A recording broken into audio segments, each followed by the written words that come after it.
करेंगे या मरेंगे 40 कोट नहीं दबेंगे। यहाँ पे प्याज, कपास और गन्ना मुख्य रूप से उगाया जाता है। यहाँ पे हमारे माननीय प्रधानमंत्री आए थे और पिछली बार जब सभा में उन्होंने घोषणा दी थी कि मैंने खानदेश का प्याज खाया है, तो भाई खानदेश का प्याज खाया है तो एक्सपोर्ट क्यों बैन करवा रहा है? तो उस पर उपकार किया ना हमने, तो किसानों को क्यों लूट रहा है? आज देखो किसानों को प्याज की खेत जलाने की नौबत आ रही है। ये क्यों आ रहा है? बाप जमाने में इन्होंने कभी किसी गांधी को देखा होगा? आज देखा है। गांधी बहुत बड़ा नाम है, आप कितनी भी गालियां दो, उनको कुछ भी बोलो आप, लेकिन गांधी को टाल नहीं सकते।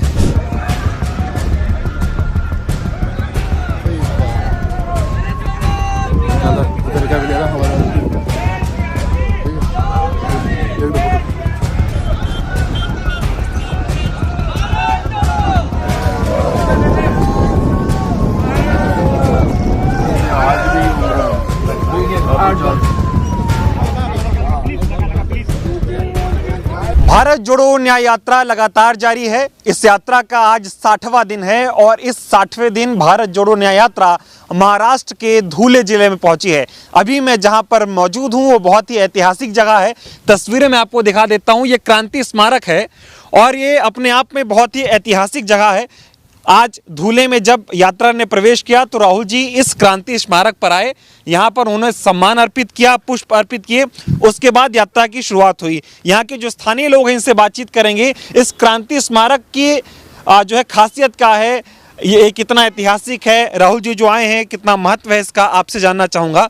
राहुल जी यहाँ पर आए हैं, क्रांति स्मारक है, क्या खासियत है, क्या इसका इतिहास है, बताइए। देखिए, ये क्रांति स्मारक का इतिहास अगर जानना होगा तो भारत के स्वाधीनता संग्राम को बहुत गौर से देखना पड़ेगा। महात्मा गांधी जी ने जब ये मुहिम हाथ में ली 8 अगस्त 1942 में, जब ग्वालियर टांग मुंबई पे जो कांग्रेस का सेशन था, वहाँ पे गांधी जी ने घोषणा दी कि चले जाओ, अंग्रेज़ों के खिलाफ चले जाओ, ये घोषणा दी और भारतीयों को एक नारा दिया कि करेंगे या मरेंगे, करो या मरो। तो खानदेश में से पहली आवाज़ गूंजी कि करेंगे या मरेंगे 40 कोट नहीं दबेंगे। शिरीष कुमार, हमारा एक 14 साल का बालक, वो शहीद हुआ अंग्रेज़ों की गोलियों से। तब एक बात देखिए कि भारत में सशस्त्र क्रांति का एक दौर चल रहा था। महाराष्ट्र में सातारा डिस्ट्रिक्ट में क्रांति सिंह नाना पाटिल के नेतृत्व में एक काउंटर गवर्नमेंट बनाई गई, एक रिबेलियन गवर्नमेंट बनाई गई, जो अंग्रेज़ों के खिलाफ एक भारतीयों का एक गवर्नमेंट था। जैसे आज़ाद हिंद सेना एक भारतीयों की सेना थी अंग्रेज़ों के खिलाफ, वैसे एक सेना थी। वैसे क्रांति सिंह नाना पाटिल ने महाराष्ट्र के, तब ब्रिटिश बॉम्बे प्रेसिडेंसी के खानदेश डिस्ट्रिक्ट होगा, नासिक, पुणे, सातारा, कोल्हापुर और सोलापुर डिस्ट्रिक्ट में से जो युवा क्रांतिकारी है उनका एक संगठन बनाया और वो प्रति सरकार यानी काउंटर गवर्नमेंट के मेंबर बने। अगर सरकार बनती है तो पैसा लगता है सरकार चलाने के लिए, तो पैसा लाएं कहाँ से? तो पैसा वहाँ से लाए जिन्होंने हमको लूटा है। तो अंग्रेजों को लूट कर पैसा लाना चाहिए, ऐसे कुछ प्रयास हुए। सातारा डिस्ट्रिक्ट में एक ट्रेन लूटी गई, लेकिन बहुत कम पैसा मिला उनको। एक बार अंडरग्राउंड थे क्रांति सिंह नाना पाटिल सातारा में आटपाड़ी में, उनको पता चला कि धुले में प्राइवेट बस से खजाना जाता है नंदुरबार को। तो उन्होंने वो ट्रैक किया। अपने कुछ साथीदार जो बाहर थे, जैसे नागनाथाना नायकवाड़ी थे, जीडी बापू लाड थे और भी बहुत उनके क्रांतिकारी है, तो उनसे उनको इनपुट दिया और उन्होंने महाराष्ट्र के जो खानदेश में जो क्रांतिकारी थे, जैसे डॉक्टर उत्तमराव पाटिल थे, लीलाताई पाटिल थे, जेडबी पाटिल थे, हमारे वेंकटराव रंदे थे, शंकर पांडवा माड़ी थे, माधवराव चिंदू देवरे थे, इनसे कांटेक्ट किया तो बोले कि आ जाओ। तो उन्होंने ऐसा भी पता चला कि पहले साकरी तहसील था, साकरी तहसील की कचेरी लूटते हैं पहले, वहाँ पे 1.5 लाख का खजाना था। तो वो प्लान फ्लॉप हो गया उनका, वहाँ पे जमादार लीक हो गया। तो बाद में प्लान पता चला कि धुले से खजाना नंदुरबार जाने वाला है एक प्राइवेट बस में।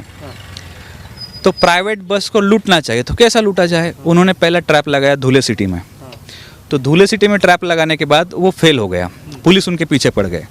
तो पैदल चल के या फिर दूसरी गाड़ी पकड़ के यहाँ तक आ गए, गाड़ी का पीछा करते हुए। और यहाँ पे आज जो लोकेशन देख रहे हैं, ये धुले से नंदुरबार जाने वाला रास्ता है। यहाँ पे चिमठाना गांव पड़ता है, वहाँ पे चिमठाना गांव में वो बारात बन के आए, बाराती बन के उन्होंने बोला कि इस प्राइवेट बस में हमें जगह दो, हमें जाना है, शादी अटेंड करनी है। लेकिन बस वालों ने जगह नहीं दी। फिर भी वो बोले कि एक बंदे को ले जाओ, तो ऐसे एक दो बंदे वहाँ पे एडजस्ट हो गए।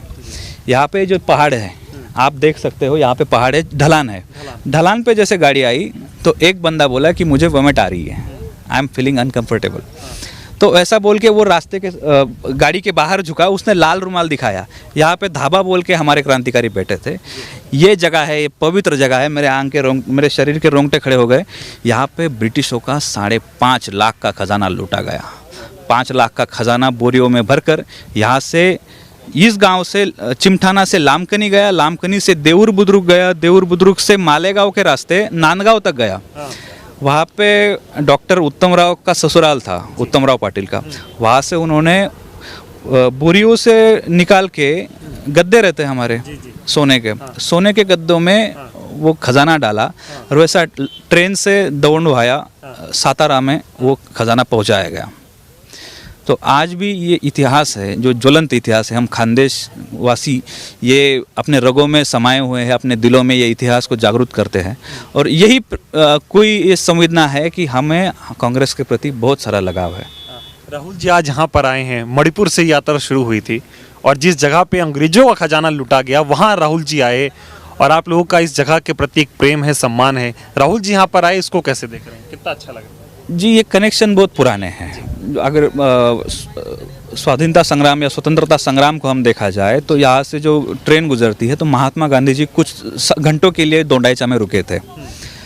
धुले में जमनालाल बजाज, विनोबा भावे कैद थे। तो धुले जिले का या फिर नंदुरबार जिले का बहुत सारा कनेक्शन, यहाँ पे शिरीष कुमार का बलिदान हुआ है। तो भारत के स्वतंत्रता संग्राम में ये धुले जिले का नाम सुवर्णाक्षरों से लिखा है।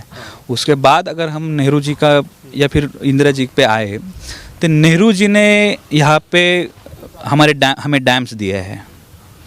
नेहरू फर्स्ट 5 ईयर्स में यहाँ पे डैम आए। खुद नेहरू जी से भी ज़्यादा वोटों से चुन के आने वाला सांसद इस धुले डिस्ट्रिक्ट ने दिया है। ये सब चीज़ें थी। इंदिरा जी का यहाँ के आदिवासियों पे, यहाँ के किसानों पे, जो कपास उत्पादक किसान हैं उनके साथ बहुत सारा लगाव था। तो इंदिरा जी भी यहाँ पे आई है। उसके बाद सोनिया जी ने अपनी राजकीय कारकिर्द की पहली शुरुआती सभा जो थी नंदुरबार में की थी 1996 में। और ये जो उपकार है वो ऐसे भी नहीं होते। अभी देखो, आधार कार्ड का जब विमोचन हुआ था तो वो नंदुरबार से हुआ था। तो ये सब प्यार है। राजीव जी भी आए थे और लोगों ने इन्हें दिल में बिठा के रखा है। और आज राहुल जी आने के बाद ये जो सर्कल है वो पूरा कंप्लीट हो चुका है। यहाँ पे किसान है। इसी को तो ही भारत जोड़ो यात्रा कहा गया है कि शुरुआत जहाँ से हो रही है इस देश की, जहाँ मूल बिंदु है वहाँ तक पहुँचना है, सबसे मिलना है, सबके हक की बात। ये तो आखिरी छोर है। देखो ये बंदों के चेहरे देखो। ये बाप जमाने में इन्होंने कभी किसी गांधी को देखा होगा? आज देखा है। गांधी बहुत बड़ा नाम है, आप कितनी भी गालियाँ दो, उनको कुछ भी बोलो आप, लेकिन गांधी को टाल नहीं सकते। गांधी पे आना पड़ता है। सवाल पूछूंगा, राहुल जी यहाँ पर आए, यहाँ अंग्रेजों का सोना लूटा गया था। आज कहा जाता है आज नए अंग्रेज आए हैं, नया गांधी बनाना है और वो लूट रहे हैं। देश का पैसा अडानी अंबानी के हाथों में दिया जा रहा है, क्या कहें? देखिए, ये प्याज ग्रोअर डिस्ट्रिक्ट है। यहाँ पे प्याज, कपास और गन्ना मुख्य रूप से उगाया जाता है। यहाँ पे हमारे माननीय प्रधानमंत्री आए थे और पिछली बार जब सभा में उन्होंने घोषणा दी थी कि मैंने खानदेश का प्याज खाया है, तो भाई खानदेश का प्याज खाया है तो एक्सपोर्ट क्यों बैन करवा रहा है?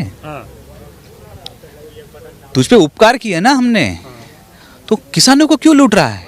आज देखो, किसानों को प्याज की खेत जलाने की नौबत आ रही है। ये क्यों आ रहा है? तो देखिए, राहुल जी आए हैं, मौसम में बहुत बदलाव आया है और पूरा खानदेश, धुले, नंदुरबार, जलगांव और नासिक, पूरा का पूरा राहुल गांधी के साथ, पंजे के साथ खड़ा है। ठीक है, बहुत धन्यवाद। तो देखिए, एक बार और आपको मैं तस्वीरें इस क्रांति स्मारक की दिखाता हूँ। इसका इतिहास कितना पुराना है, इसका महत्व कितना है, ये आपको बताया यहाँ के स्थानीय लोगों ने। और यही वजह है कि राहुल जी अपने आप को यहाँ आने